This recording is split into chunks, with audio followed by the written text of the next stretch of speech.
بسم اللہ الرحمن الرحیم نستغفره ونؤمن به ونتوكل عليه ونعوذ بالله من شرور أنفسنا ومن سيئات أعمالنا من يهده الله فلا مضل له ومن يضلله فلا هادي له ونشهد أن لا إله إلا الله وحده لا شريك له ونشهد أن سيدنا ومولانا محمدا عبده ورسوله صلى الله تعالى عليه وعلى آله وصحبه وبارك وسلم تسليما كثيرا أما بعد فأعوذ بالله من الشيطان الرجيم بسم الله الرحمن الرحيم إن الذين قالوا ربنا الله ثم استقاموا تتنزل عليهم الملائكة ألا تخافوا ولا تحزنوا وابشروا بالجنة التي كنتم توعدون نحن أولياؤكم في الحياة الدنيا وفي الآخرة ولكم فيها ما تشتهي أنفسكم ولكم فيها ما تدعون نزلا من غفور رحيم ومن أحسن قولا ممن دعا إلى الله وعمل صالحا وقال إنني من المسلمين.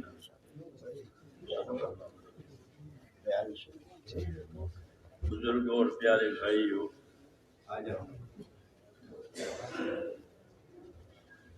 اللہ نے ہم کو ایک نعمت دی ہے، وہ دین کی نعمت ہے، اور یہ سب سے بڑی نعمت ہے۔ اس سے بڑی کوئی چیز اور کوئی نعمت نہیں، لازوال نعمت ہے، لازوال نعمت۔ باقی یہ بات ہے کہ دین، لفظ دین جو ہے وہ عربی زبان کا کلمہ ہے، دین، اس کا ترجمہ ہوتا ہے بدلہ۔ دین کے معنی بدلہ، مالک یوم الدین، روز جزا کا مالک، بدلے کے دن کا مالک۔ دین کے معنی بدلے کے،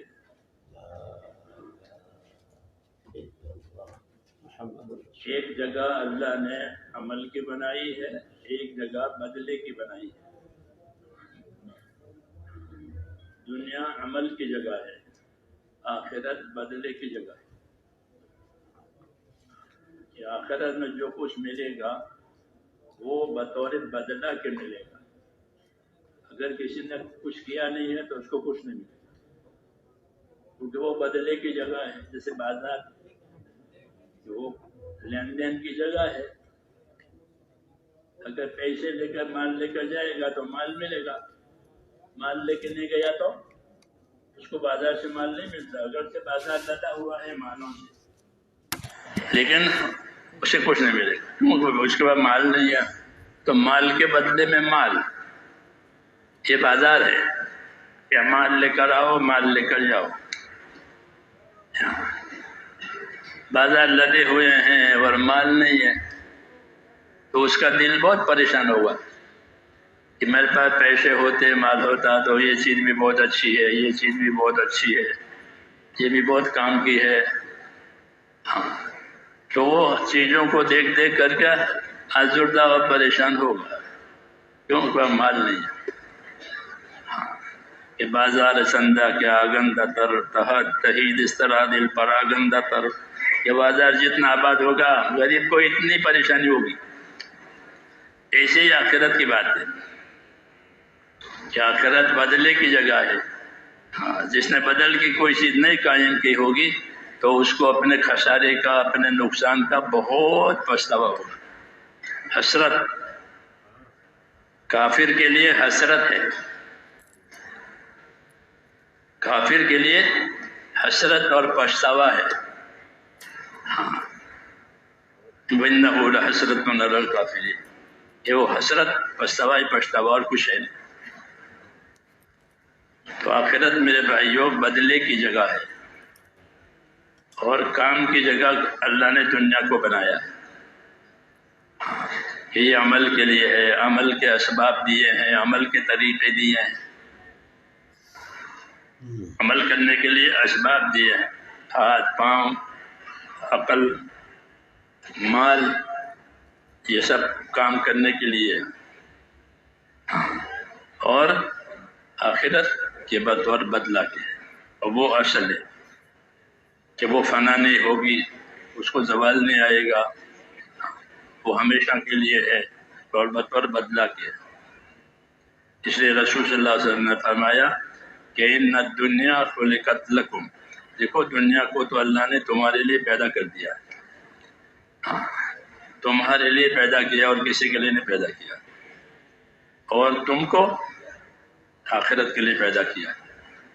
دنیا تمہارے لیے، تم آخرت کے لیے، یہ صحیح ترتیب ہے۔ دنیا تمہارے لیے، تم آخرت کے لیے، یہ صحیح ترتیب ہے زندگی گزارنے کی۔ اسی ترتیب پر زندگی گزرے گی کہ دنیا سے آخرت بنائی جائے۔ اپنی دنیا سے آخرت بناؤ، یہ دعوت ہے اللہ کی۔ اپنی دنیا سے آخرت بناؤ، جو جو طاقتیں دی ہیں، جو جو صلاحیتیں دی ہیں، وہ آخرت بنانے کے لیے دی ہیں، اور دنیا کو بطور حاجت کے بنایا ہے، بطور مقصد کے نہیں بنایا، بطور حاجت کے بنایا ہے کہ دنیا تمہاری حاجت کی جگہ ہے، اس میں اپنی حاجت بھی پوری کرو، اور آخرت اس دنیا سے بنا لو۔ حاجت کے بعد جو کچھ بچے گا وہ سب آخرت کے لیے ہے، حاجت کے لیے دنیا، اور باقی جو سب کچھ ہے وہ آخرت کے لیے ہے۔ یہ نبیوں کی دعوت ہے کہ دنیا سے آخرت بنائی جائے، ساری صلاحیتیں اس پر استعمال کی جائے۔ یہ دعوت ہے اللہ رسول کی کہ اپنی دنیا سے اپنی آخرت بناؤ۔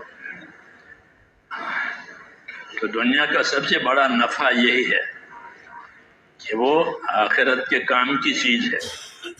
جیسے مال ضرورت راحت کی چیز ہے کہ مال سے راحت بھی ملتی ہے، مال سے ضرورت بھی پوری ہوتی ہے، تو مال سب کو اچھا لگتا ہے، کیوں کہ اس سے ضرورت بھی پوری جائے گی، راحت بھی ہو جائے گی۔ ایسے ہی دنیا، وہ دنیا اچھی ہے جو آخرت کے کام میں مددگار بنے، وہ دنیا سب سے اچھی، اس پر لعنت نہیں ہے۔ ایک وہ دنیا ہے جس پر لعنت ہے، وہ دنیا ہے جو آخرت سے اور اللہ سے غافل کرے۔ جو بھی چیز اللہ سے غافل کرے وہ دنیا، اور جو چیز مددگار بنے کہ ہاں کہ وہ اصل ہے۔ معصور دعاؤں میں یہ دعا ہم کو سکھائی، اللہم اعنی علی دینی بالدنیا وعلی آخرتی بالتقوی، کہ اللہ میری اعانت کر، میرے دین کے کام میں میری مدد کر دنیا دے کر، جیسے زمین کی مدد ہوتی ہے کھاد دے کر، تو کھاد ہے لیکن زمین کو مدد ملتی ہے، زمین کو قوت ملتی ہے۔ ہاں ایسے ہی کہ دنیا دے مجھے تاکہ میرے دین میں قوت ملے، کیوں کہ دنیا کا سامان ہوگا تو دین کا آدمی کام کرے گا، دین کا کام کرے گا، کیوں کہ اس بات دنیا آئی ہے، دنیا نہیں ہوگی تو وہ پھر محتاج ہوگا، اس کی ضرورتیں پوری نہیں ہوگی، اور دنیا آئی ہے تو وہ حق ادا کرے گا، اللہ کا بھی، اپنا بھی، دوسروں کا بھی۔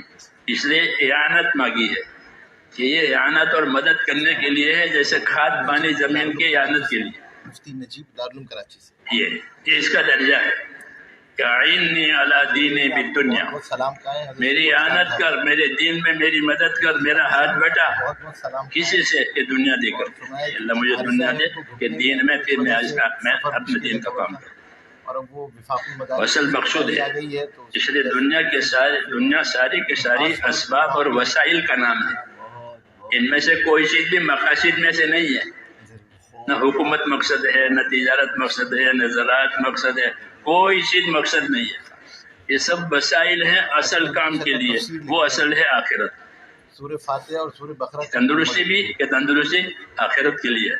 حدیث شریف میں ہے کہ اپنی تندرستی کو غنیمت سمجھو بیماری سے پہلے۔ میں آپ کی یہ بیمار ہو گیا کہ اب کچھ نہیں کر سکے گا، لاچار ہو گیا ہے، اپنی ضرورتوں میں دوسروں کا محتاج ہے، کیوں کہ بیمار ہو گیا۔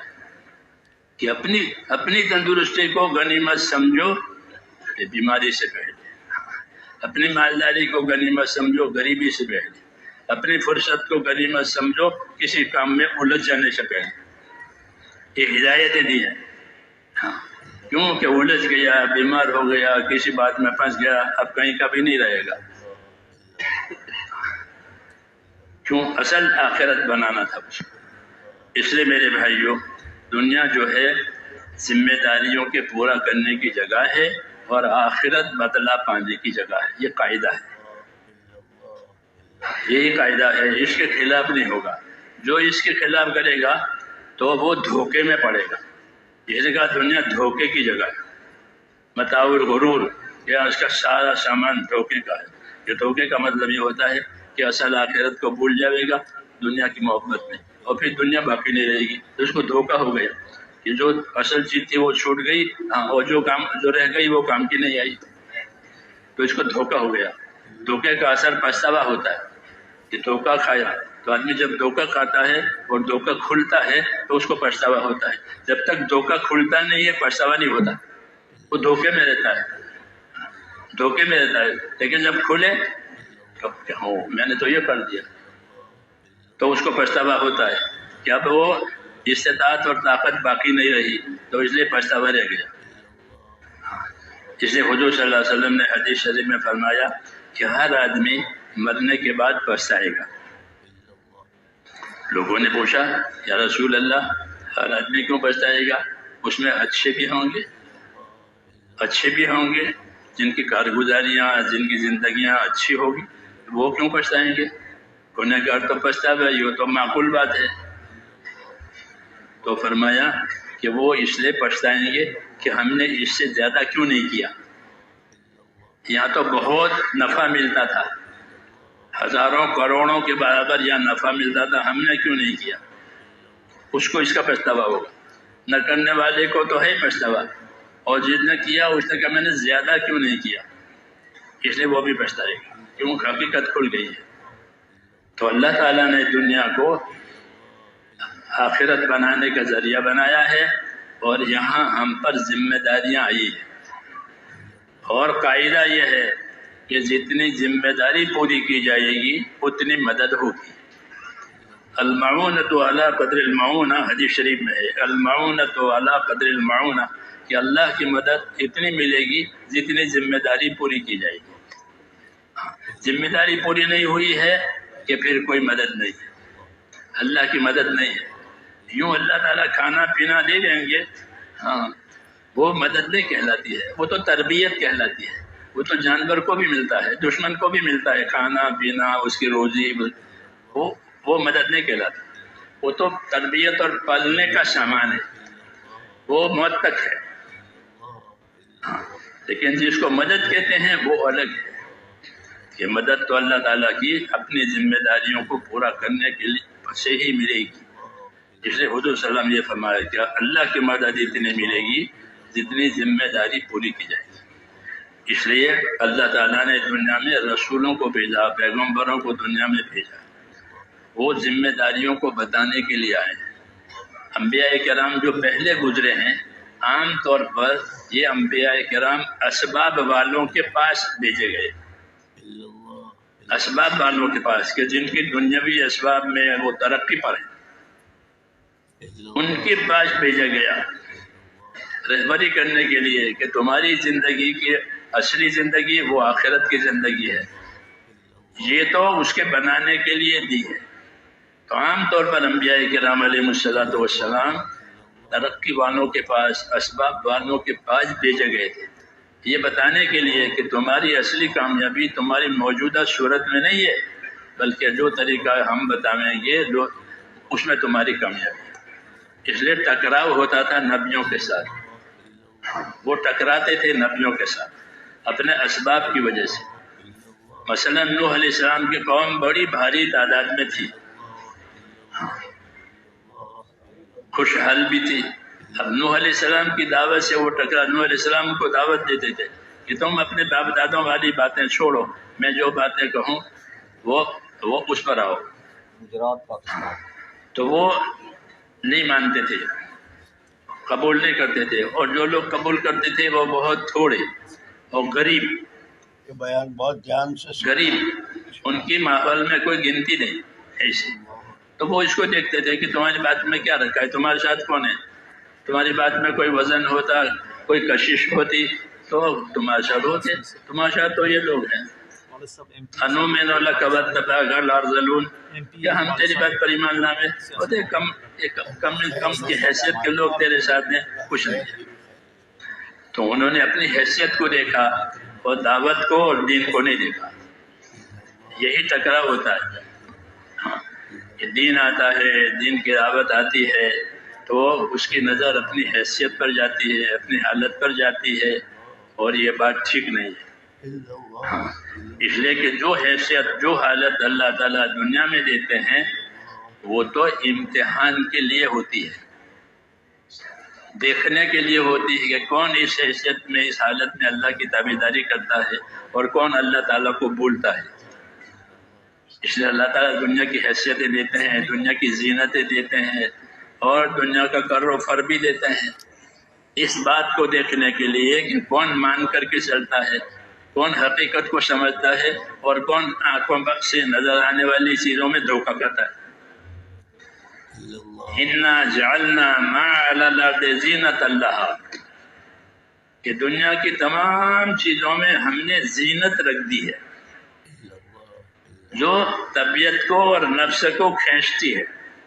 ہر چیز کی زینت الگ ہے. کھیتی کی زینت الگ، کھیتی کی زینت الگ،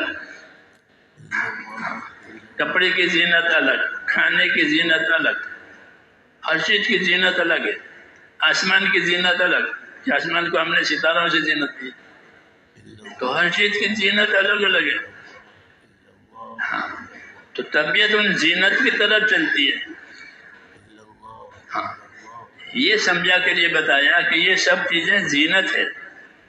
اور آگے ایک قاعدے کی بات یہ ہے کہ کسی چیز کی بھی زینت مطلوب نہیں ہوتی، اس کی منفعت اور نفع مطلوب ہوتا ہے. مثلا جوتا بہت اچھا ہے تو جوتے کی زینت مطلوب نہیں ہے، پاؤں کی حفاظت مطلوب ہے. جوتے سے کیا مطلوب ہے کہ پاؤں کی حفاظت ہو جائے، نجاست سے، کانٹے سے، کنکر سے، کوئی تکلیف دینے والی چیز سے پاؤں کی حفاظت ہو جائے. یہ جوتے کا مقصد ہوتا ہے، جوتے پہننے کا، کہ پاؤں ناپاک نہ ہو جاوے. نمازیات میں ہے تو وہ اس کے لیے جوتا پہنا، پاؤں ناپاک نہ ہو جاوے. تو جوتے کی زینت مقصود نہیں ہوتی، جوتے کی منفعت اور نفع مقصود ہوتا ہے.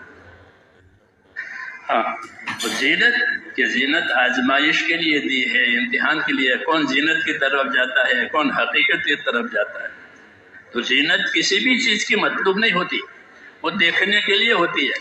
عورت کی زینت بھی دیکھنے کے لیے ہوتی ہے، کیونکہ عورت سے مقصود تو اصل اولاد ہوتی ہے، کہ اولاد ہو، خاندان بڑھے.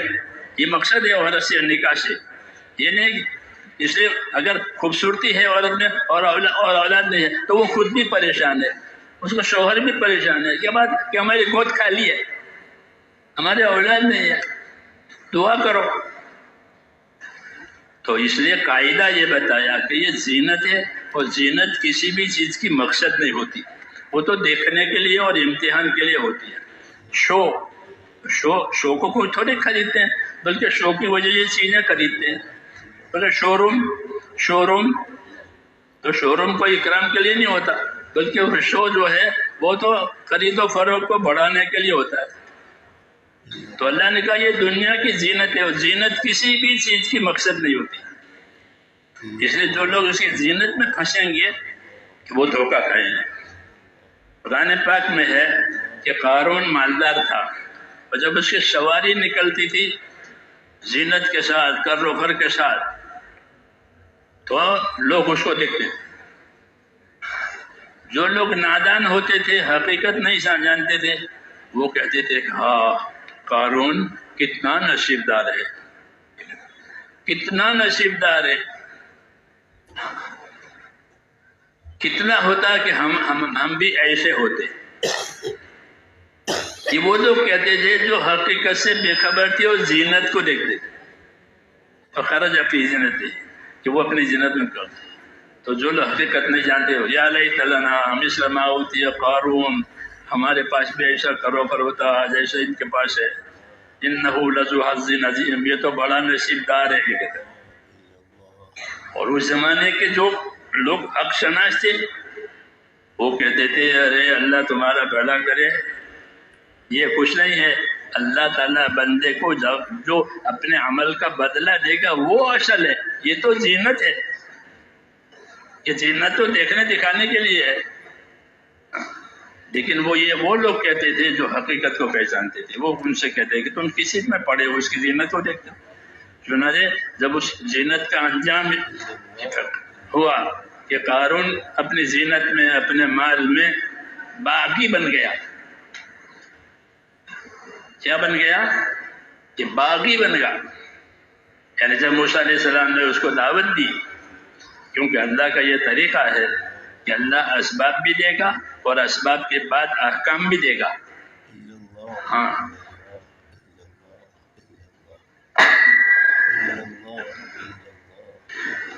یہ قاعدہ ہے اللہ تعالیٰ کا کہ اللہ انسانوں کو اسباب بھی دے گا اور اسباب کے ساتھ احکام بھی دے گا۔ کہ اپنے اسباب سے اپنے احکام کے پورا کرنے میں مدد لو، تو اس کو مال دیا اور مال کے احکام دیے۔ آج بھی یہی بات ہے کہ آج بھی اللہ تعالیٰ اپنے بندوں کو اسباب دیتے ہیں اور اسباب کے ساتھ احکام دیتے ہیں۔ وہی صحیح طریقہ ہے کہ اپنے اسباب میں احکام کے ساتھ چلو، نہیں احکام سے کٹو گے تو پھر یہ اسباب وبال بنیں گے، یہ اسباب وبال بنے گے، مال بھی وبال بنے گا، اولاد بھی وبال بنے گی، تندرستی بھی وبال بنے گی۔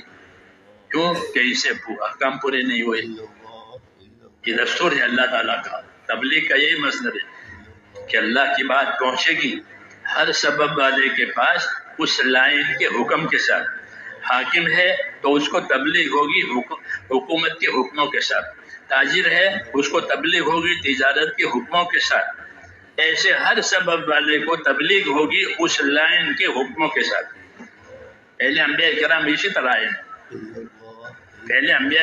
اسی طرح آئے کہ جو جس لائن کے ان کے پاس دنیا تھی اس لائن کے ان کو حکم دیے تھے تاکہ وہ اپنی دنیا میں حکموں کے ذریعے سے کامیاب ہو جاوے۔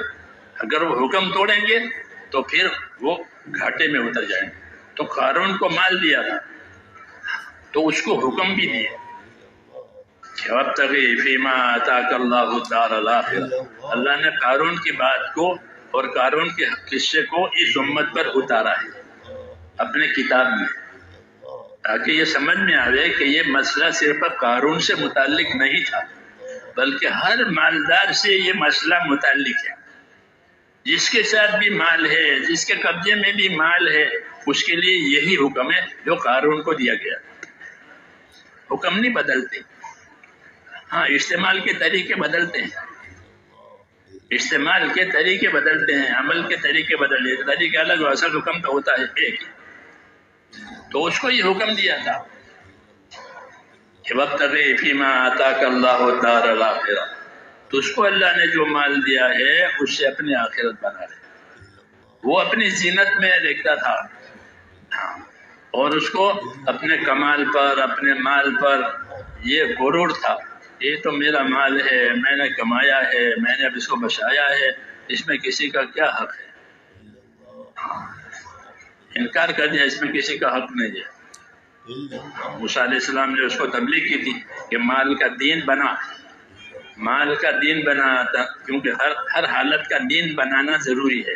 تندرستی ہے تو تندرستی کا دین بناؤ، بیماری ہے تو بیماری کا دین بناؤ، سفر میں ہے تو سفر کا دین بناؤ۔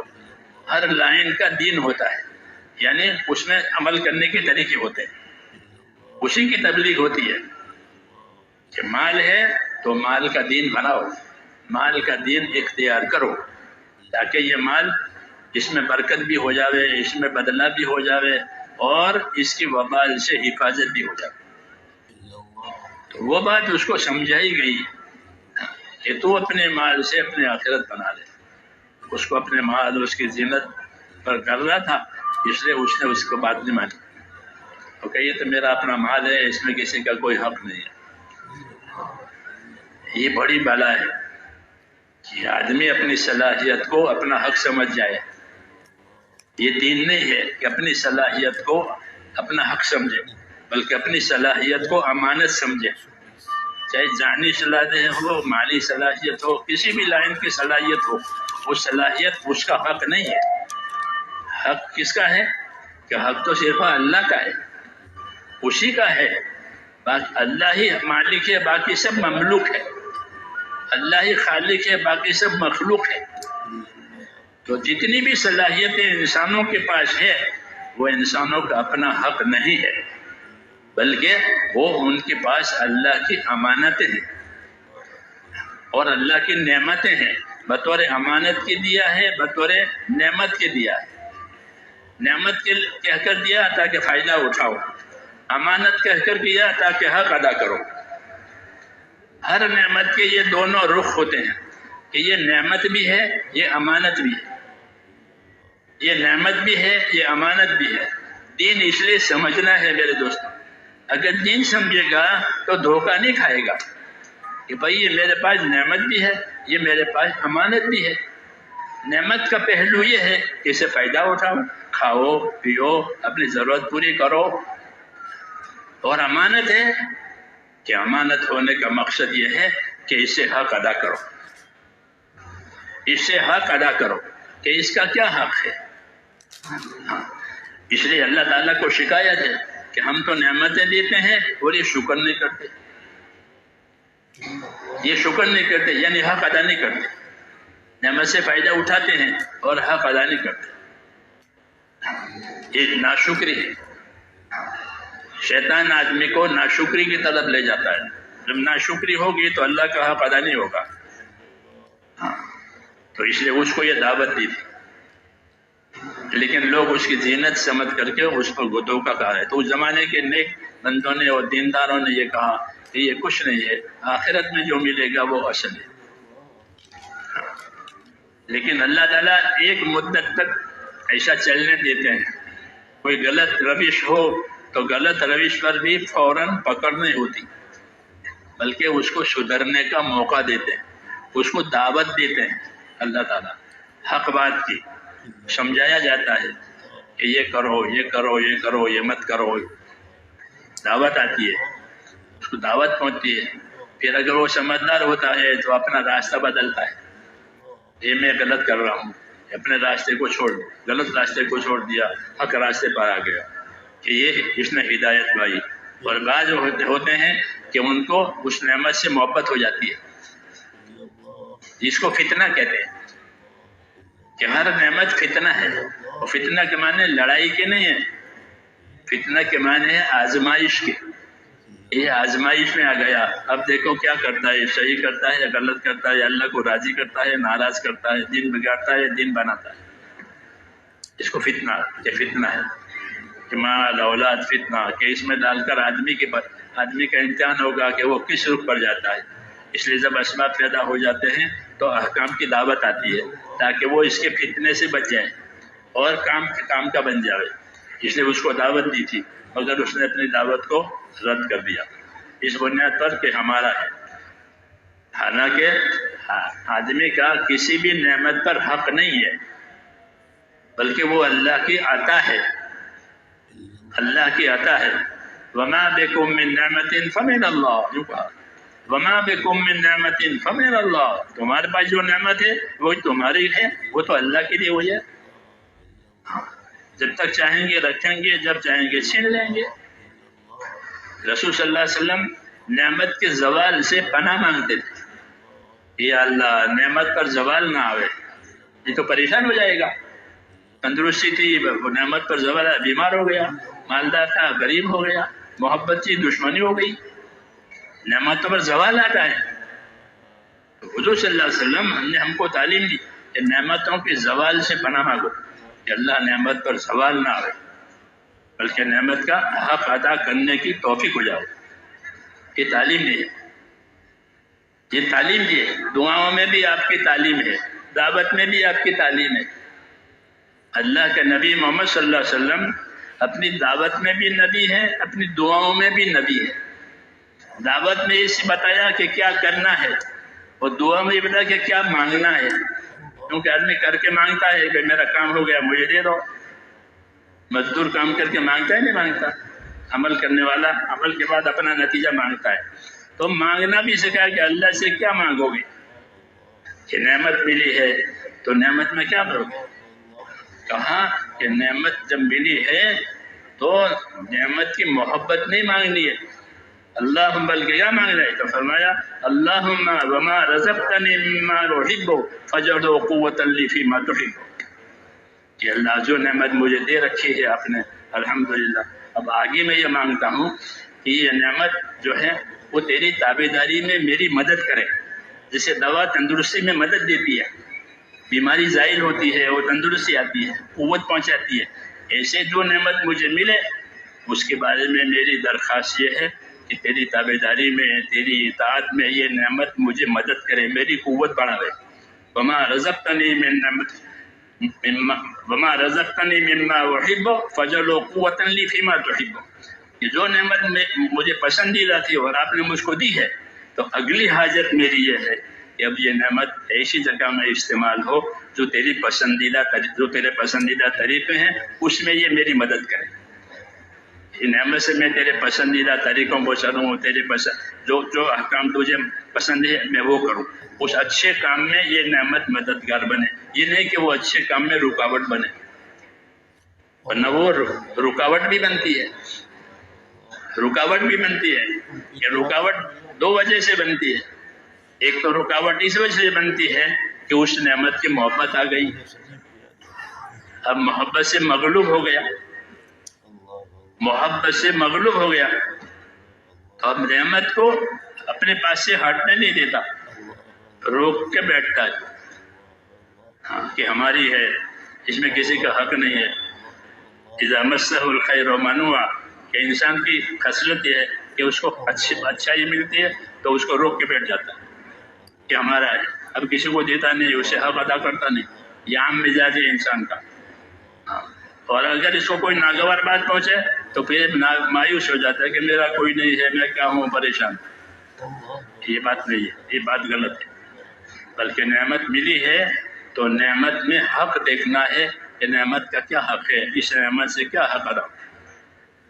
اللہ تعالیٰ نے دنیا کو حقوق ادا کرنے کی جگہ بتایا ہے اور آخرت کو بدلہ پانے کی جگہ بتایا ہے، کہ یہاں حقوق ادا کیے جائیں گے اور آخرت میں بدلہ ملے گا، یہ دستور ہے اللہ تعالیٰ کا۔ اسی وجہ سے سارے اسباب دیے ہیں کہ اسے حقوق ادا کرو، یہ نہیں کہ اس کی وجہ سے اور اس کی محبت میں حق ہی بھول جاوے کہ اللہ کا کیا حق ہے، دوسروں کا کیا حق ہے، کہ اس کے لیے نہیں ہے، بلکہ یہ جتنی چیزیں دی ہیں یہ حقوق کی ادائیگی کے لیے دی ہے۔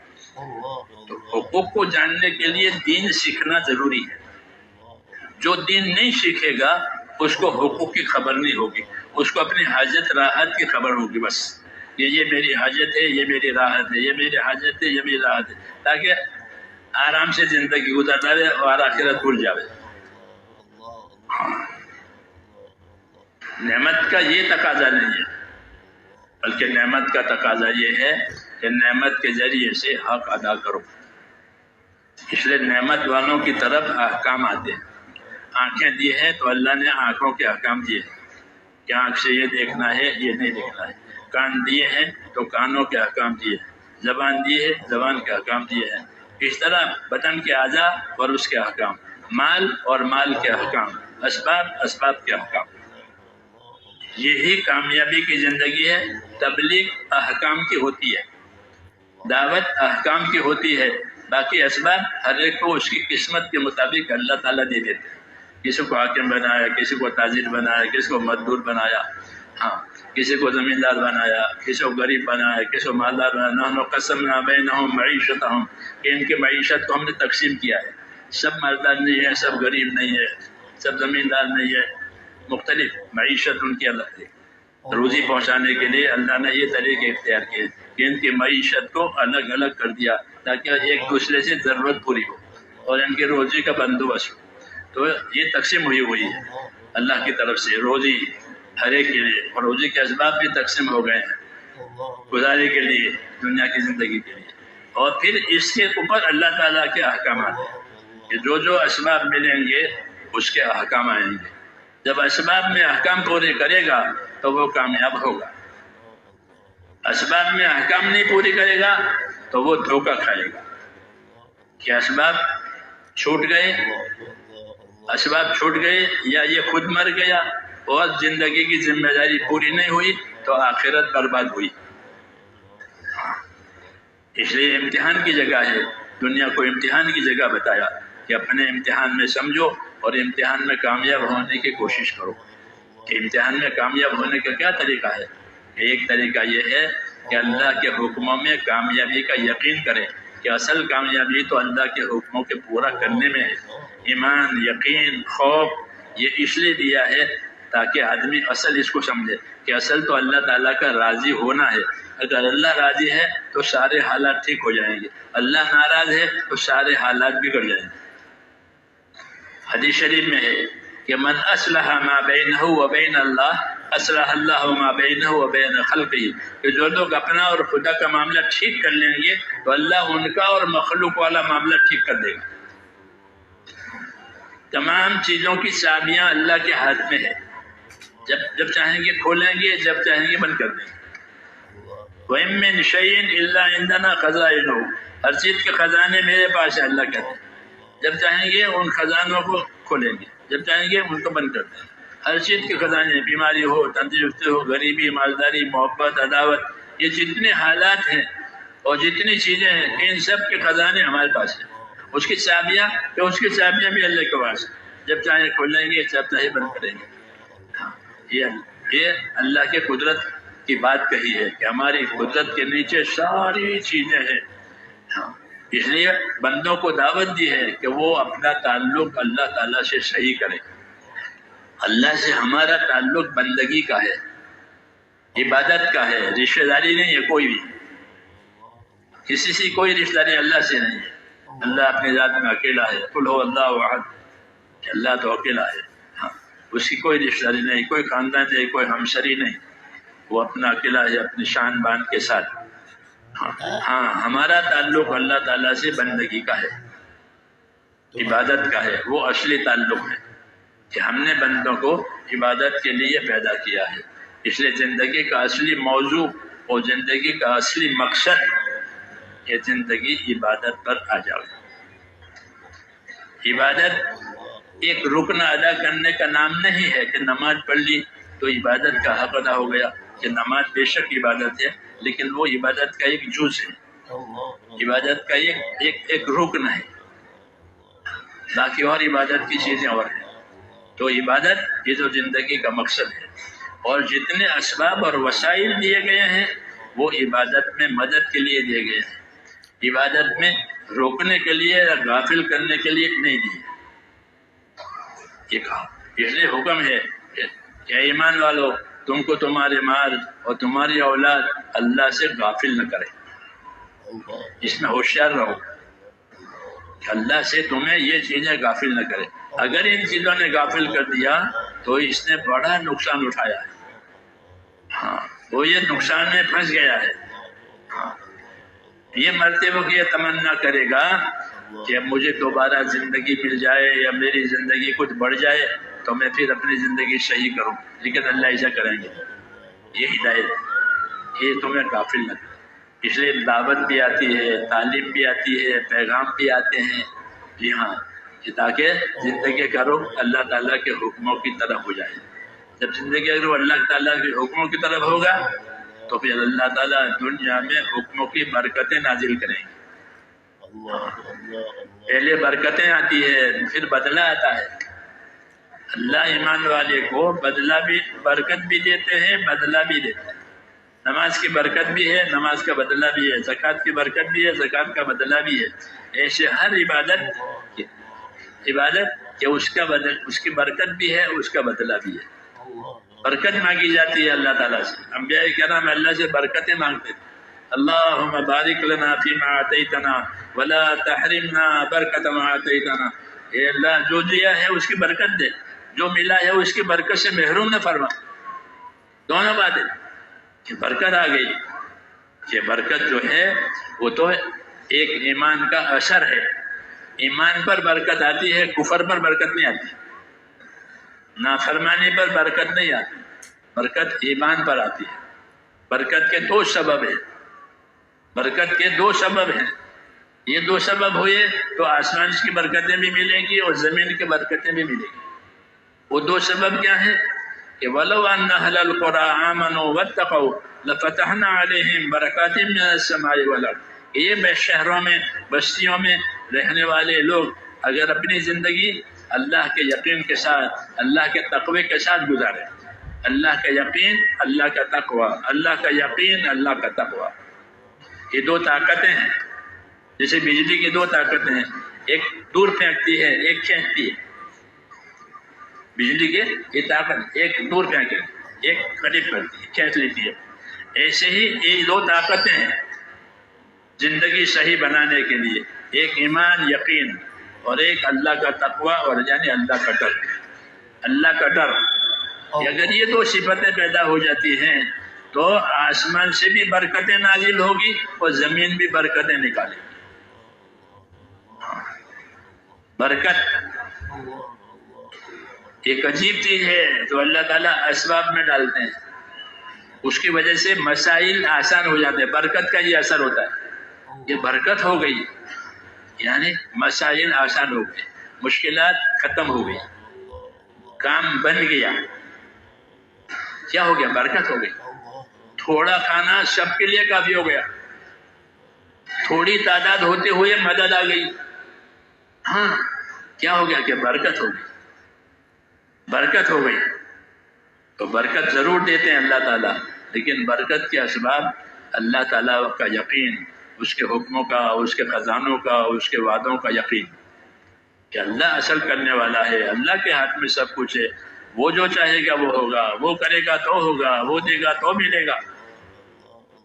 ہاں، یہ یقین اور ایک اللہ کا ڈر، یہ دو طاقتیں ہیں۔ یقین کی تاثیر یہ ہے کہ جب جتنا یقین بڑھے گا اتنی اطاعت بڑھے گی، اتنی اطاعت بڑھے گی۔ یقین کی وجہ سے اطاعت بڑھتی ہے۔ اللہ کے وعدوں کا یقین، اس کے ثواب کا یقین، اس کے برکتوں کا یقین، یہ جتنا بڑھے اتنا آدمی عمل زیادہ کرے گا۔ یقین کی تاثیر ہے کہ وہ عمل کو بڑھا دیتی ہے۔ جب یقین کمزور ہوتا ہے تو پھر آدمی اپنے عملی زندگی میں کمزور پڑ جاتا ہے۔ کیوں؟ اس کا یقین کمزور ہے۔ یقین کرنے کے لیے ایمان یقین کی محنت بھی ہے۔ ایمان یقین کی محنت کرو تو یہ والا یقین بنے گا، مال کی محنت کرو گے تو مال والا یقین بنے گا، عہدے کی محنت کرو تو عہدے والا یقین بنے گا۔ جس لائن کی محنت کرے گا اس لائن کا یقین بنے گا۔ ہم کو حکموں کی محنت دی ہے، ہم کو حکموں کی محنت دی ہے تاکہ حکموں والا یقین آئے کہ نماز سے اللہ کی مدد آئے گی، صدقہ کرنے سے بلا دور ہو جائے گی، روزہ سے تقویٰ ملے گا، حج سے محتاجی دور ہو جائے گی۔ یہ سب جو فضائل میں سنتے ہیں وہ عملوں کی تاثیریں ہیں کہ جب اس پر محنت کرو گے تو اس کا یقین بنے گا کہ حج کریں گے کہ اللہ محتاجی دور کرے گا۔ حدیث شریف میں ہے کہ حاجی کبھی محتاج نہیں ہو سکتا، وہ غریب نہیں ہوگا، محتاج نہیں ہوگا، حج کی برکت سے اس کی محتاجی ختم ہو جائے گی۔ ایسے ہر عمل پر وعدے کیا ہے۔ جب محنت ہوتی ہے تو وہ یقین بنتا ہے اور یقین کی وجہ سے آدمی اپنے عمل میں صحیح چلتا ہے۔ دوسری صفت تقوی کی ہے۔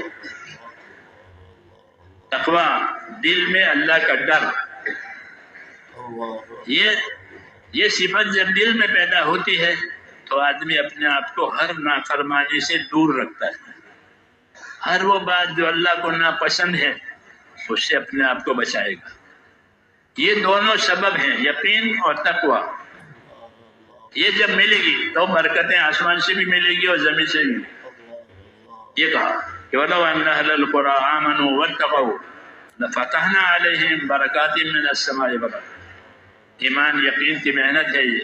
جب ایمان یقین کی محنت کی جائے گی، جس کی دعوت دی جائے گی، اس پر جان مال خرچ ہوگا، اس کے طریقوں پر عمل کرتے ہوئے دوسروں میں محنت کی جائے گی، تو اندر یقین بنے گا حکم والا. جیسے مال کی محنت کرنے سے چیزوں والا یقین بنتا ہے، مال کی محنت کرنے سے، مادے کی محنت کرنے سے چیزوں والا یقین بنتا ہے، اس پر اطمینان ہوتا ہے اس کو اپنی سیٹ پر. ایسے ایمان والے کو اللہ کے وعدے والا یقین ہوتا ہے کہ میں نماز پڑھوں گا اور اللہ میری مدد کرے گا. انی معکم لئن اقمتم الصلاۃ وآتیتم الزکاۃ وآمنتم برسلی. اللہ کہتا ہے میں تمہارے ساتھ ہوں، یعنی میری مدد تمہارے ساتھ ہے. کس بات پر؟ کہ تم نماز قائم کرنے والے بنو، زکوٰۃ دینے والے بنو، رسول کی تابعداری کرنے والے بنو، تو پھر میں تمہارے ساتھ. جب اللہ ساتھ ہو گیا تو کسی کی ضرورت نہیں. مالک ہی ساتھ ہے، مالک ہی ساتھ ہے تو اب کسی چیز کی ضرورت نہیں. آخر وہ بات ہوگی.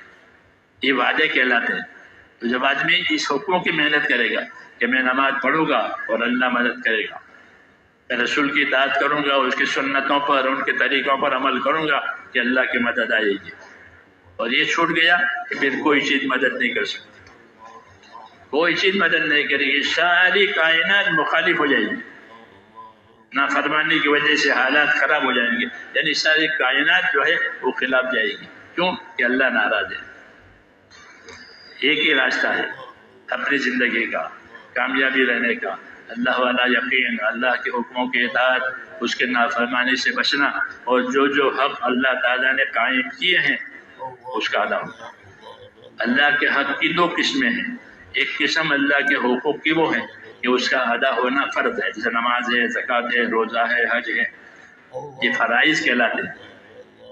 یہ فرائض کہتا ہے، یہ اللہ تعالیٰ کے حقوق ہیں، اس کا ادا ہونا ضروری ہے. جب تک تندرستی ہے، طاقت ہے، اس کا ادا ہونا ضروری ہے. بدن میں تندرستی ہے کہ نماز کا ادا ہونا ضروری ہے، وہ کسی حال میں معاف نہیں. ایسے مال دیا ہے کہ مال دیا ہے تو مال کا حق ادا ہونا ضروری ہے.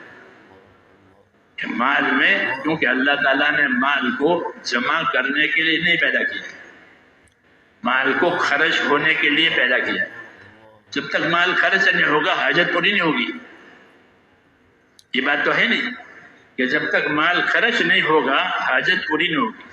اگر آپ کی جیب میں ہزاروں روپے ہیں تو وہ روپیوں سے آپ چائے نہیں پئیں گے جب تک کہ اس کو خرچ نہیں کرو. نفق، مال کے نفق کے معنی خرچ ہو جانا، کہ جب تک مال خرچ نہیں ہوگا حاجت پوری نہیں ہوگی. اس کو خرچ کرنے کے لیے ہی پیدا کیا ہے، جمع کرنے کے لیے اس کو پیدا کیا ہی نہیں ہے. ہاں، حضور فرماتے ہیں مجھ پر یہ وحی نہیں آئی ہے کہ میں تاجر بنوں اور مال جمع کروں. یہ ہمارا موضوع نہیں ہے. تو مال کو، کہ مال کی تو تاثیر ہے خرچ ہونا، یہ خرچ ہونے کے لیے پیدا. جو مال خرچ نہیں ہوتا ہے وہ جمع ہوتا ہے کہ وہ نقصان ہے، کہ اس کو نفع بھی نہیں ملتا ہے، دوسرا اس کی حفاظت کی فکر میں رہتا ہے. ایک فکر اس کی حفاظت کی ہوتی ہے، دوسری فکر اس کے جمع کرنے کی ہوتی ہے. تو یہ اس کی فکروں میں ہوتا ہے، مال کے نفع میں نہیں ہوتا. کہ مال کا نفع، کہ مال کا اصلی نفع یہ ہے کہ اللہ تعالیٰ نے مال کو حق ادا کرنے کے لیے پیدا کیا ہے. جی ہاں، مال کو حق ادا کرنے کے لیے پیدا کیا ہے، اور حقوق ادا کرنے کے لیے اللہ تعالیٰ نے دین دیا ہے، دین کا علم دیا ہے. جو دین سیکھے گا، دین کا علم سیکھے گا، اس کو یہ ضرور سمجھ میں آئے گی بات کہ مال میں حقوق ہے. جو دین نہیں سیکھے گا اس کے دل میں مال کی طرف سے لالچ آئے گا، تو وہ مال کو روکے گا اور حق ادا نہیں کرے گا. تو مال کو روکنا یہ بخیلی کہلاتی ہے، بخل، بخیل، کنجوسی۔ کنجوسی کے درجے ہیں، بعض درجے کنجوسی کی حرام ہے کہ بخیلی حرام ہے۔ کون سی بخیلی حرام ہے؟ کہ وہ بخیلی حرام ہے جو واجب حقوق کو ادا نہ کرنے دے۔ بخیلی کی وجہ سے واجب حقوق ادا نہیں کیے، کہ یہ بخیلی حرام ہے۔ اس کو اپنا علاج کرنا پڑے گا کہ یہ بیماری میرے اندر سے نکل جائے کہ مجھ سے واجب حقوق ادا نہیں ہوتے، یہ بخیلی حرام ہے۔ فضائل صدقات پڑھنا، فضائل صدقات میں حضرت شیخ رحمۃ اللہ علیہ، اللہ ان کو جزائے خیر دے، بہت تفصیل سے امت کو یہ بات سمجھائیے کہ بخیلی کا ایک درجہ حرام ہے کہ وہ کیا واجب حق ادا نہ کرے۔ مال میں کیا کیا حق واجب ہے؟ میں نے کہا نہیں، اللہ جتنے اسباب دیں گے اتنے احکام دیں گے، تاکہ اپنے اسباب میں احکام کے ساتھ زندگی گزارے۔ یہ دین ہے، اپنے اسباب میں احکام کے ساتھ زندگی گزارنا، اس کا نام دین۔ اور اپنے اسباب میں احکام کو چھوڑ دینا کہ یہ فسق ہے، یہ فسق ہے، یہ نافرمانی ہے کہ اسباب اللہ نے دیے اور احکام انہوں نے توڑ دیے یا چھوڑ دیے۔ کافر حکم توڑتا ہے، مسلمان حکم چھوڑتا ہے۔ کافر حکم توڑتا ہے، مانتا ہی نہیں کہ نہیں کچھ نہیں ہے، تو اس نے تو بات ہی توڑ دی۔ مسلمان توڑتا تو نہیں ہے لیکن چھوڑتا ہے۔ یہ چھوڑنے کی وجہ سے یہ گنہگار ہوتا ہے، یہ ناشکرا ہوتا ہے، یہ ناشکرا ہوتا ہے کہ اس کو نعمت دی تھی اور اس نے یہ برتاؤ کیا۔ اس لیے حکم ہے کہ شکر گزار بنو، نعمت کو بھی استعمال کرو، کھاؤ پیو اور شکر گزار بنو۔ یہ تعلیم ہے۔ کلوا من رزق ربکم واشکروا لہ بلدۃ طیبۃ ورب غفور۔ کھاؤ پیو استعمال کرو لیکن شکر گزار بنو۔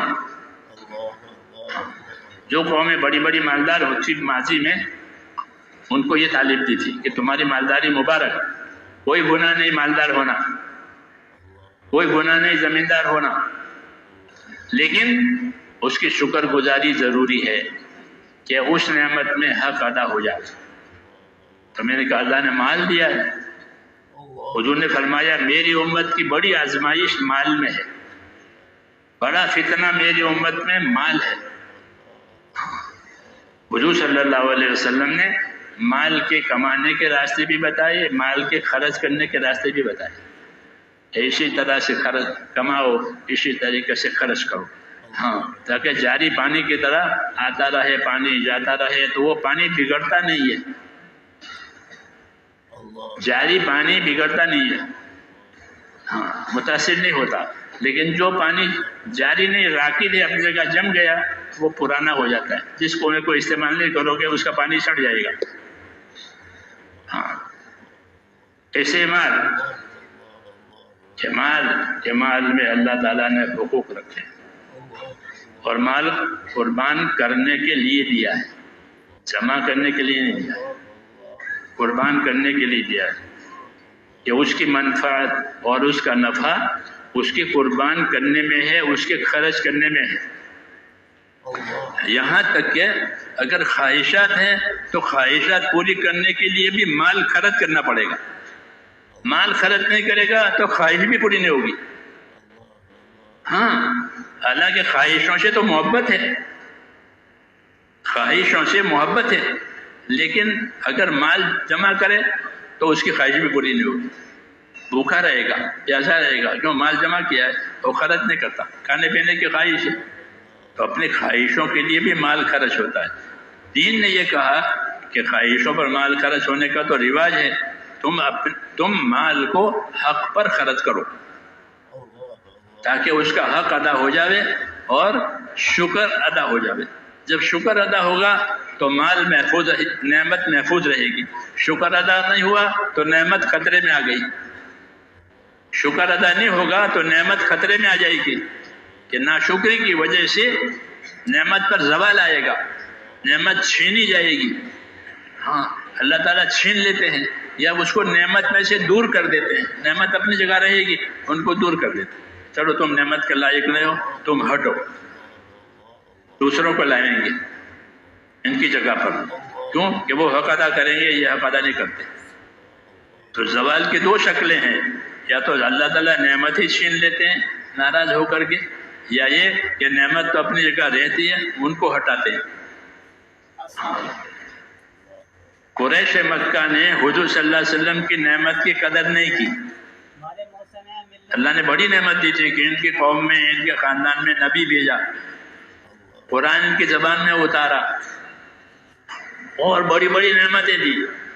اور جب دین آیا تو انہوں نے آپ کے اللہ کے نبی کی مخالفت کی، دشمنی کی، پریشان کیا نبی. ہاں تو اللہ تعالیٰ نے نبی کو تو رکھا اور قریش کو اجاڑ دیا. قریش کی حیثیت ہی اجڑ گئی. الم تر الی الذین بدلوا نعمت اللہ کفرا واحلوا قومهم دار البوار جہنم یصلونها وبئس القرار. یہ آیت ابن عباس فرماتے تھے کہ کفار قریش کے بارے میں آئی کہ دیکھا نہیں اس قوم کو جنہوں نے اللہ کی نعمت کے جواب میں ناشکری کی ہے. کہ نعمت کہ محمد صلی اللہ علیہ وسلم، نعمت اللہ کا دین، نعمت اللہ کی کتاب، یہ ان کو ملی تھی، انہوں نے اس کے جواب میں کفر کیا، رسول کو ستایا، قرآن کا انکار کیا کہ یہ تو قصے کہانیوں کی کتاب ہے. یہ کہا قصے کہانیوں کی کتاب ہے، یہ کہا. اور آپ صلی اللہ علیہ وسلم کے معجزے کو جادو بتایا، یہ جادوگر ہے. یہ قدر کی کہ دیکھا انہوں نے کہ اللہ نے ان کو نعمت دی تھی، انہوں نے اس کے ناقدر کی. تو پھر کیا ہوا کہ اللہ نے قریش کو اجاڑ دیا، ان کی حیثیت ہی ختم ہو گئی. اور اس کی جگہ اللہ انصار مدینہ کو لائے اپنے نبی کی مدد کے لیے. عائشہ صدیقہ فرماتی تھی کہ جب قریش نے ناقدری کی، قریش کو ہٹایا. چلو تم ہمارے نبی کی خدمت کے لائق نہیں ہو، تم ہمارے دین کی مدد کے لائق نہیں ہو، ہم تمہاری جگہ دوسروں کو لائیں گے. تو مدینہ کے لوگوں کو لائے، ان سے تعارف ہوا، ان کے قصے ہیں نصرت کے. تو ایسے جب نعمت کی ناقدری ہوتی ہے دینی دنیاوی، تو پھر وہ نعمت اٹھا لی جاتی ہے. اس لیے کہا کہ اس میں اللہ تعالیٰ کا حق ادا کر. مال اور جان یہ دو بڑی نعمت ہیں، یعنی حیات اور مال یہ دو بڑی نعمت ہیں، اللہ کی طرف سے دی جاتی ہے. اسی پر ساری ذمہ داریاں آتی ہے کہ جان مال کا استعمال کہاں ہوگا، جان مال کا استعمال کہاں ہوگا. تو نبی آ کر یہ کہتے ہیں کہ جان مال کا استعمال حقوق کی ادائیگی پر ہوگا اصل. اس لیے وہ حقوق کا علم دیتے ہیں، یہ اللہ کا یہ حق ہے، ہاں فلانے کا یہ حق ہے، فلانے کا یہ حق ہے، سب کے حقوق بتاتے ہیں. اس لیے دین سیکھنا ضروری ہے. جو دین نہیں سیکھے گا اسے حقوق کی خبر نہیں ہوگی. ہاں کہ مجھ پر کیا حق ہے، مجھ پر میری ذات کا کیا حق ہے، اس کی خبر نہیں ہے. اپنی ذات کی ضرورت کی خبر ہے، جو کھانے کی ضرورت، پینے کی، پہننے کی، اوڑھنے کی، یہ تو حاجت ہے. یہ تو ہر جانور کو خبر ہے کہ کیا حاجت ہوتی ہے. جانور بھی بھوکا ہوتا ہے تو کھانے کی تلاش میں نکل جاتا ہے، پیاسا ہوتا ہے تو پانی کی جگہ پہ چلا جاتا ہے، خطرہ ہوتا ہے تو بھاگ جاتا ہے. یہ تو حاجت ہے. حاجت کا شعور اور دھیان تو ہر جاندار میں ہوتا ہے. یہ کوئی کمال نہیں ہے، بلکہ کمال یہ ہے کہ مجھ پر کیا حق ہے. میں انسان ہوں اور دنیا حقوق ادا کرنے کی جگہ ہے اور آخرت بدلہ پانے کی جگہ ہے. تو یہاں حقوق ادا کرنے کی بات ہے. اس لیے حضور صلی اللہ علیہ وسلم کو دین دیا ہے، آپ نے حقوق بتائے. سب سے پہلا حق کس کا ہے؟ اللہ کا. پہلا حق اللہ کا. حضرت معاذ بن جبل سے حضور پوچھتے ہیں، معاذ آپ کو معلوم ہے اللہ کا کیا حق ہے؟ یا مجھے نہیں معلوم. کہ اللہ کا حق یہ ہے کہ اسی کی عبادت کی جائے گی، اس کے ساتھ کسی کو شریک نہیں کیا جائے گا. ہاں اسی کی ذات کے ساتھ یقین ہوگا کہ اللہ جو کرے گا وہ ہوگا، اللہ جو چاہے گا وہ ہوگا، اللہ کا فیصلہ اصل ہے، اللہ کے فیصلے سے سب کچھ ہوگا. اس کا یقین کرو، اور زندگی کہ اپنی زندگی اللہ کی عبادت میں لگاؤ، اور کوئی عبادت کے لائق نہیں ہے سوائے اللہ۔ یہ اللہ کا حق ہے۔ اللہ کا حق سمجھانے کے لیے اللہ تعالیٰ نے رسول بھیجے تاکہ اللہ کی عبادت کا حق بتاوے کہ وہ عبادت کیا کیا ہے، کتنی ہے، کیسی ہونی چاہیے۔ اس لیے ہر نبی آ کر سب سے پہلے عبادت کی دعوت دیتا تھا۔ یا قوم اعبدوا اللہ ما لکم من الہ غیرہ، اے میری قوم اللہ کی عبادت کرو، اس کے سوا تمہارے لیے کوئی عبادت کے لائق نہیں ہے۔ پہلا حق اللہ تعالیٰ کی عبادت کا ہے، اور عبادت کے علم سے صحیح ہوتی ہے۔ اگر عبادت کا علم نہیں ہے تو عبادت غلط ہوگی۔ جیسے دنیا کی ہر چیز کہ اس کے استعمال کرنے کے لیے اس کا علم ضروری ہے۔ جتنے نئی چیزیں پیدا ہوتی ہیں لوگ اس کو سیکھتے ہیں۔ جب گاڑیاں نہیں تھی، اب گاڑیاں آئی تو لوگ گاڑی چلانا سیکھتے ہیں، سائیکل آئی تو سائیکل چلانا سیکھا، موبائل ہے تو موبائل استعمال کرنا سیکھا۔ ہاں، ہر چیز آئے اس کا علم ضروری ہے، نہیں تو اس کا نفع نہیں ہوگا۔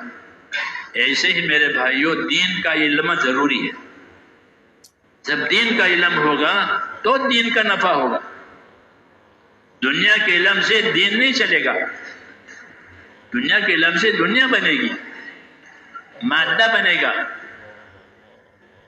دنیا کے اسباب کی ترقی ہوگی دنیا کے علم سے۔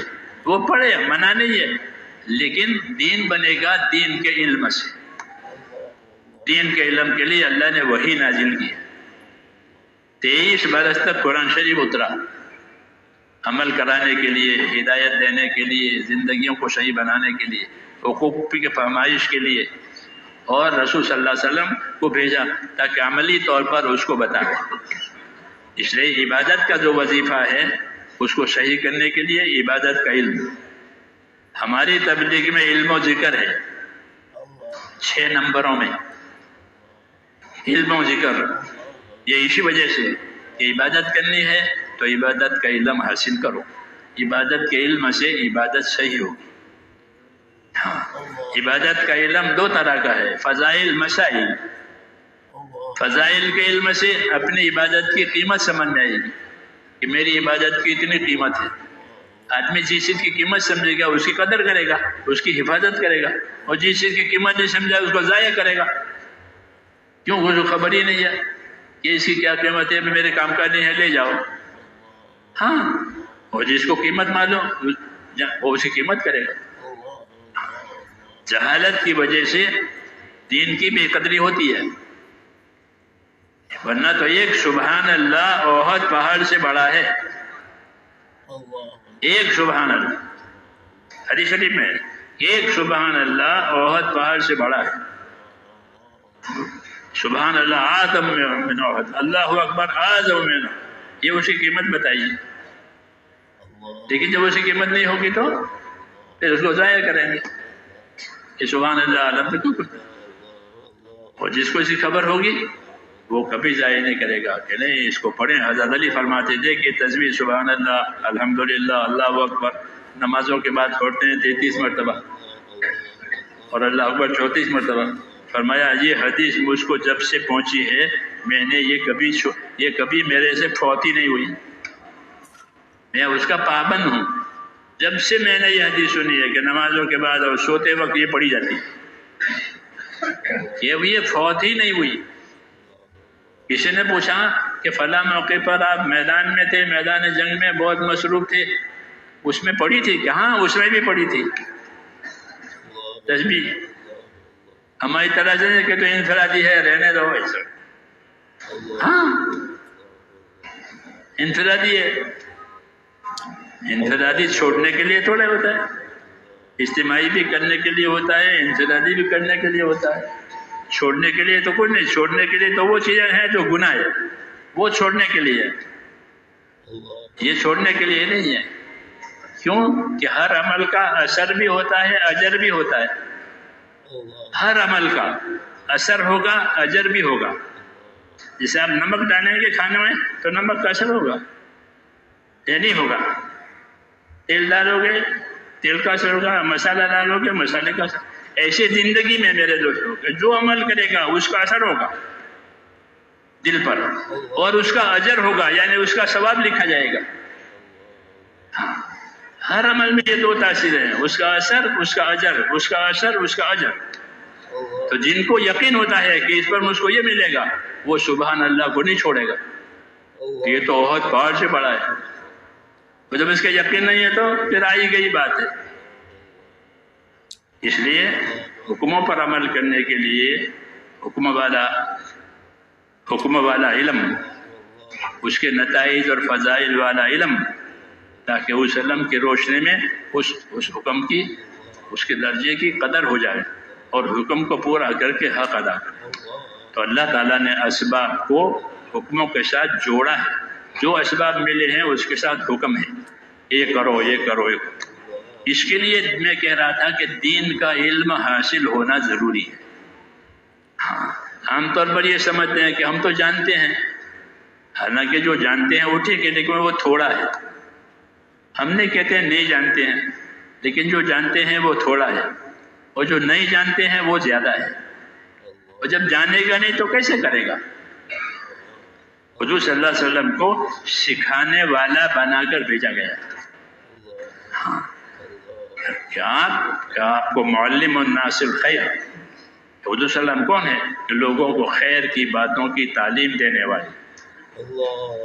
یہ آپ کا شرف اور مرتبہ ہے، معلم الناس الخیر۔ نبی کون ہے؟ کہ لوگوں کو خیر کی باتوں کی تعلیم دینے والا۔ تو جو چیز خیر کی ہے وہ حضور صلی اللہ علیہ وسلم نے تعلیم دی اسے۔ مال میں کیا خیر ہے؟ تو مال کے خیر کی تعلیم دی ہے۔ اگر یہ مال کی خیر حاصل نہیں ہوئی تو پھر مال کا شر ہے، پھر مال کا شر آئے گا۔ ہاں، کہ مال کے شر سے پھر بغاوت پیدا ہوگی نفس کے اندر۔ جی ہاں، یہ مال کے نقصانات۔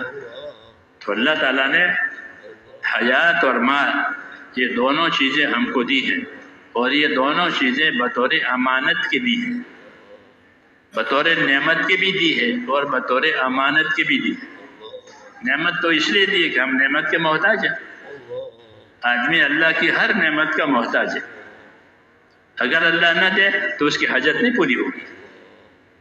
تو اس لیے نعمتیں دی ہیں کہ ان کی حاجتیں پوری ہو جاوے، ان کو راحتیں مل جاوے، اور زندگی اطمینان سے گزر جاوے۔ تو جس طرح یہ نعمت ہے، اس طرح وہ امانت بھی ہے۔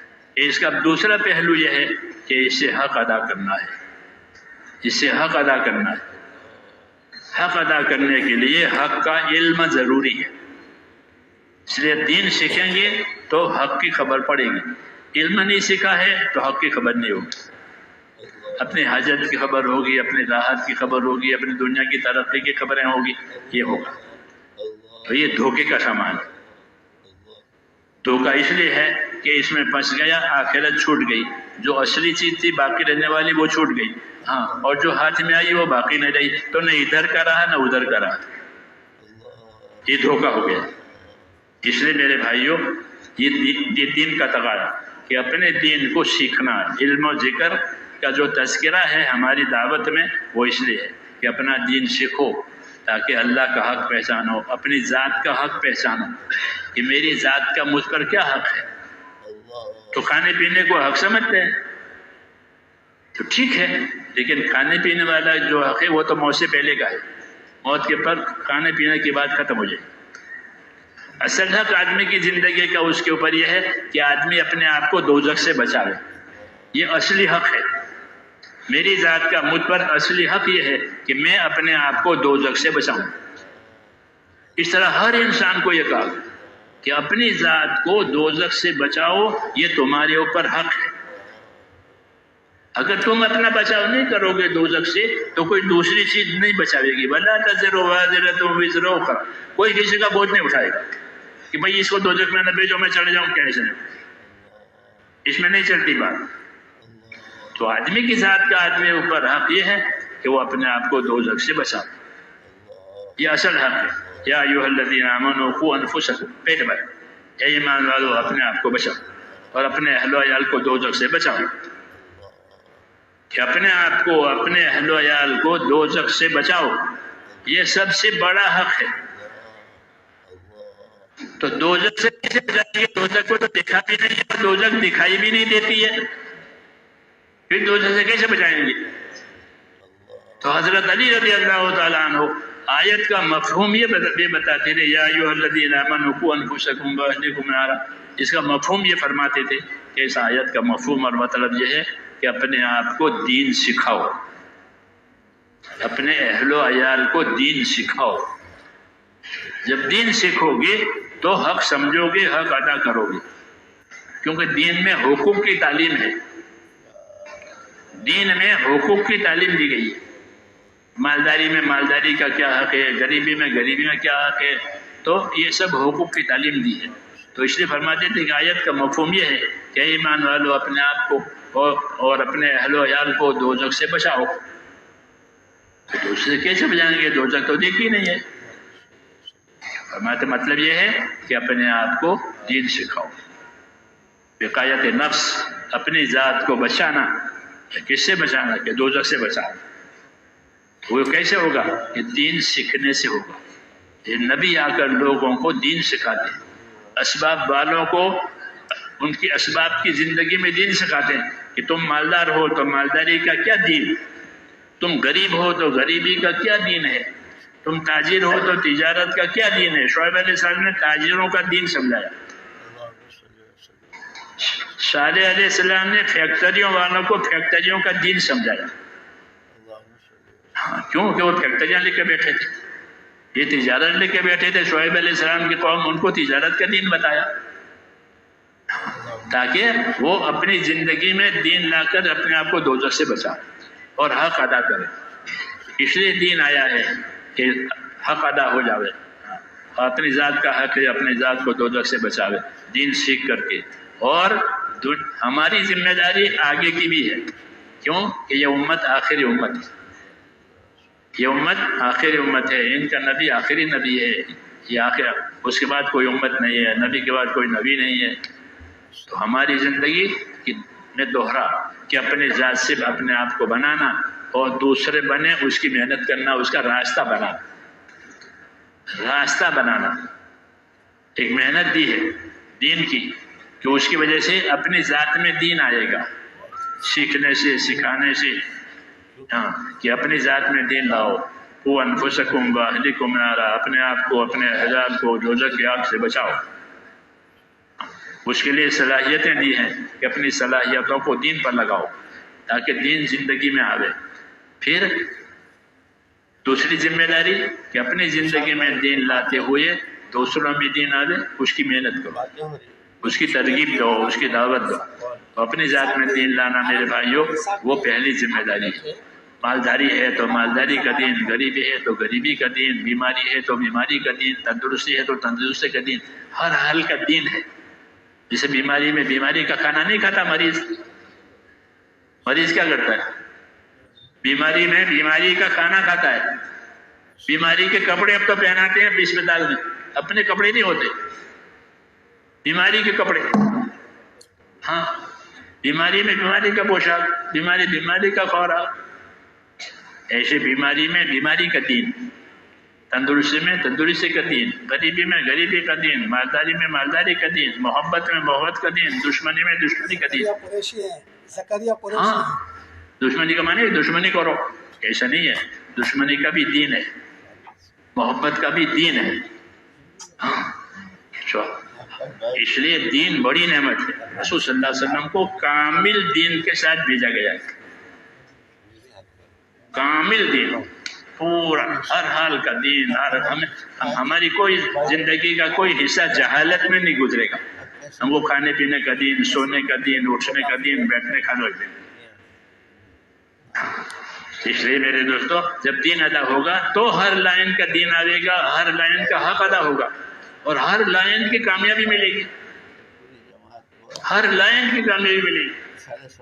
مولانا یوسف صاحب فرماتے تھے کہ 100% دین ہے تو 100% کامیابی، 50% دین ہے تو 50% کامیابی۔ جتنا دین ناقص اتنے کامیابی ناقص۔ پورا دین ہے کہ پورے دین کی نیت سے کام کرنا ہے اور سیکھنا ہے اس کو۔ دین تو سیکھے بغیر نہیں آ سکتا۔ جو دین بغیر سیکھے ہوگا وہ رواجی ہوگا، وہ دین نہیں ہے، رواج ہے، رسم ہے۔ رسم پر کچھ نہیں بنتا، رسم علامت ہے دین کے مٹنے کی۔ یہ دین مٹ گیا، رسم رہ گئی. اور جیسا فرما جائے پہلے زمانے میں لوگوں کو دین میں جب رسمیں رہ جاتی تھی تو دوسرا نبی آتا تھا، وہ رسم مٹاتا تھا، حقیقت لاتا تھا. ہمارے ذمہ ہوا کہ ہم اب نبی نہیں آئے گا بلکہ نبی کے کام کے ہم وارث ہیں، نبی کے کام کے وارث ہیں. جب دین مٹ رہا ہے تو ہم دین سیکھیں گے، دوسروں کو سکھائیں گے تاکہ حقوق ادا ہو جائے. دین نہیں ہوگا تو حق مرے گا، اللہ کا بھی مخلوق کا بھی. کہ اللہ کا حق ہے عبادت کا، اللہ کا حق ہے اخلاص کا، اللہ کا حق ہے استقامت کا. یہ اللہ کا حق ہے کہ اللہ کے یقین کے ساتھ زندگی گزارو، اخلاص کے ساتھ اللہ کے ساتھ رہو، استقامت کے ساتھ، اللہ سستی کے ساتھ نہیں. یہ اللہ کا حق ہے. مخلوق ہے تو مخلوق کا حق ہے. کہ مخلوق کا کیا حق ہے؟ کہ مخلوق میں انصاف سے رہو، مخلوق میں انصاف سے رہو. جو اپنے لیے پسند کرو وہ دوسروں کے لیے پسند کرو، جو اپنے لیے ناپسند کرو وہ دوسروں کے لیے ناپسند کرو. اس سے انصاف قائم ہوگا اور حقوق کی پائمالی نہیں ہوگی، حقوق ادا ہوں گے. یہ اصولی بات ہے کہ جو اپنے لیے پسند کرتا ہے وہ اپنے بھائی کے لیے پسند کر تو مسلم بنے گا.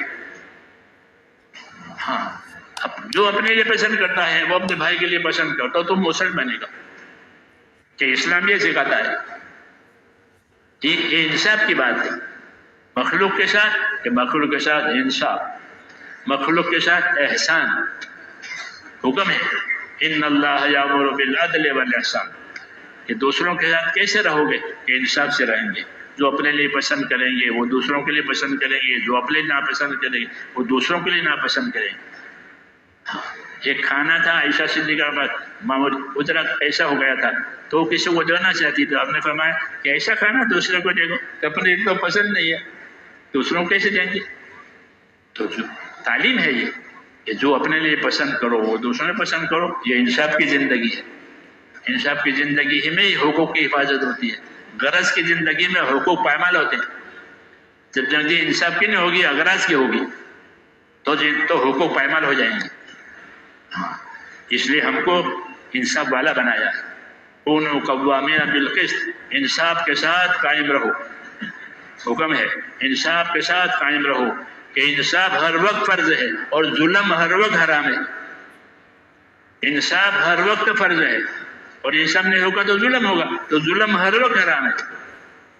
اس کا انصاف کے ساتھ رہو. دوسرا کہ احسان کے ساتھ رہو. احسان کے ساتھ رہو کہ اپنے جان مال سے دوسروں کو فائدہ پہنچاؤ. ان سے فائدے کی امید مت رکھو، ان سے فائدے کی امید مت رکھو. کوئی فائدہ کسی سے نہیں لینا ہے، اس کو غرض کہتے ہیں. غرض اللہ کو ناپسند ہے. بے غرض ہو جاؤ لوگوں سے، ان کی چیزوں سے. ہاں، اپنی ذات سے ان کو فائدہ پہنچاؤ، اس کو اخلاق کہتے ہیں.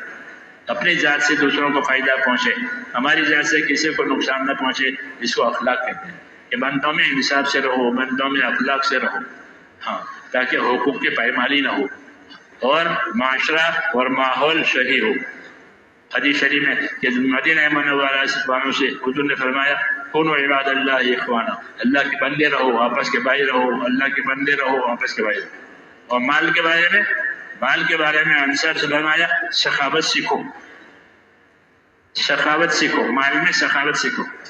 انصار مدینہ سے فرمایا کہ تم تو پہلے اپنا مال بہت خرچ کرتے تھے، جب اسلام آیا تو تنگی ہو گئی. یہ کیا بات ہے؟ سخاوت سیکھو. کیوں کہ سخاوت کی وجہ سے احسان ہوگا. جیسے بخیلی کی وجہ سے احسان نہیں ہوگا، نقصان کرے گا، حق ادا نہیں کرے گا. کہ سخی بنو یعنی احسان کرنے والے بنو. تو احسان کرنا سکھایا مخلوق. مومن ہو، غیر مومن ہو، انسان ہو، جانور ہو، سب کے ساتھ احسان، سب کے ساتھ احسان. کیوں کہ اللہ احسان کو پسند کرتے ہیں، اس کو اخلاق کہتے ہیں.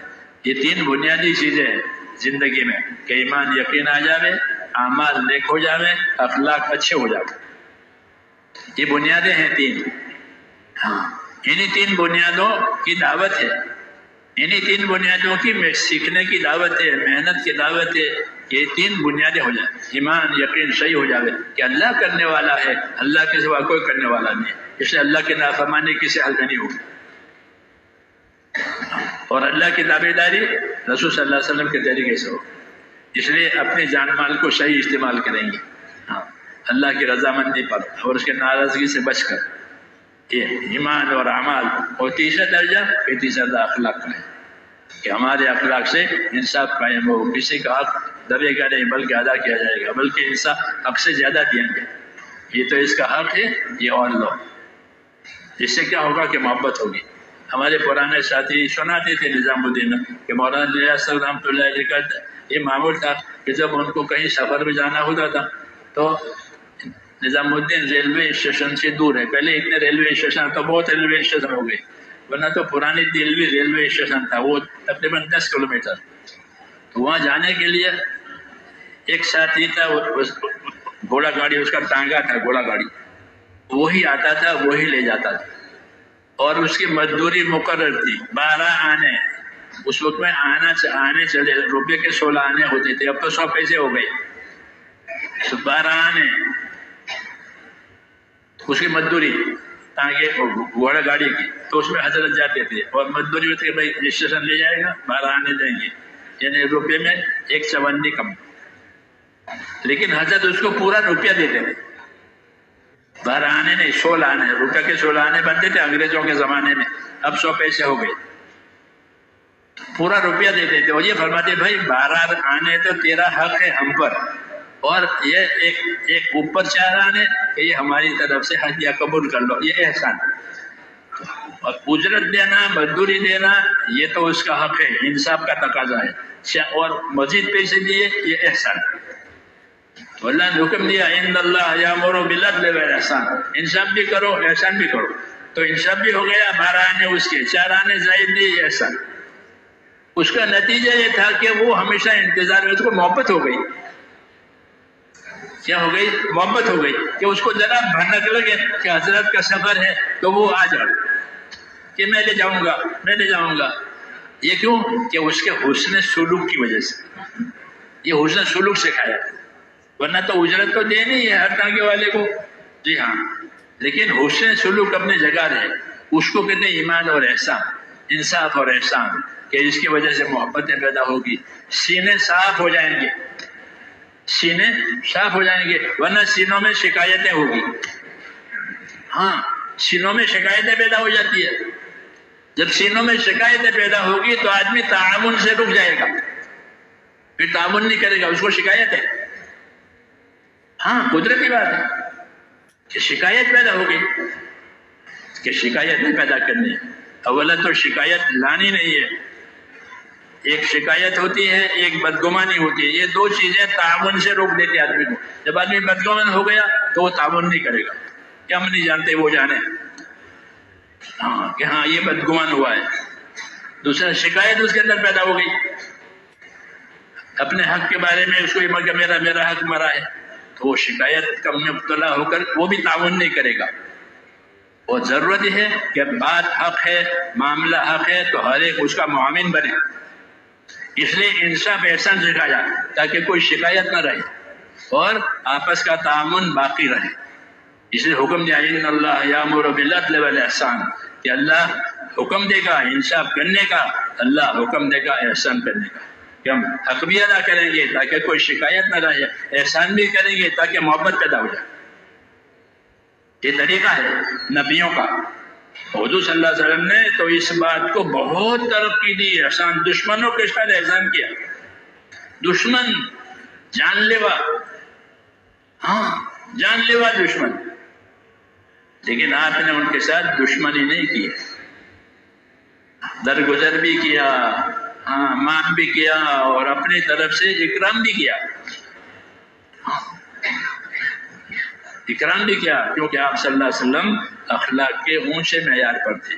آپ کے مقابلے میں جاہلیت تھی، وہ بھی بہت طاقتور تھی. پوری جاہلیت 600 سال ہو گئے جاہلیت کو، اتنی پکی جاہلیت. تو جاہلیت کا جواب اگر جاہلیت سے دیا جائے گا تو جنگ ہو جائے گی. آپ نے جاہلیت کا جواب جاہلیت سے نہیں دیا، بلکہ جاہلیت کا جواب اخلاق سے دیا، اکرام سے دیا، انصاف سے دیا. ہاں تو وہ جاہلیت ختم ہو گئی جیسے آگ پر پانی پڑا. اور یہی طریقہ ہے کہ آگ پر پانی ڈالو یہ بجھ جائے گی،